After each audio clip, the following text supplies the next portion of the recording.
Ensuite, je suis aussi obligé de parler de Szczęsny, qui réalise un match. Moi, j'ai pas aimé son match, je vous dis la vérité. Oui, il a fait un bon arrêt sur comment il s'appelle, sur Podence, ça c'est vrai, à la première minute, on va pas lui enlever, voilà, faut le dire. Mais si on enlève ça, c'est vraiment pas bon. Je vais pas lui en vouloir pour le penalty pas arrêté, ça sert à rien de juger un gardien sur un penalty pas arrêté, c'est foncièrement inutile. Mais bah il y a des relances en première mi-temps qui sont catastrophiques et qui mettent en difficulté l'équipe. Et c'est là que tu vois la différence entre lui et Yohan Garcia, c'est-à-dire que Yohan Garcia est très propre en relance, il est même plus que très propre, il est très bon.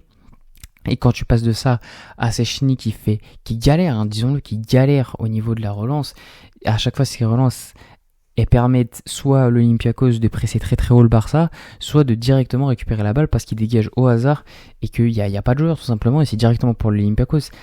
On l'a dit de toute façon l'année dernière, c'est un point sur lequel Szczęsny doit s'améliorer, il ne s'améliorera jamais parce qu'il est déjà sorti de sa retraite une fois. Là, je pense que l'année prochaine, il ira définitivement prendre sa retraite, enfin sa deuxième retraite du coup.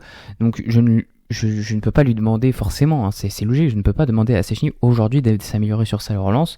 C'est totalement normal, mais c'est clairement un défaut qu'il a et c'est pour ça qu'il ne sera jamais titulaire devant Yohan Garcia et probablement pas devant Ter Stegen, même si je ne suis pas forcément d'accord avec cela.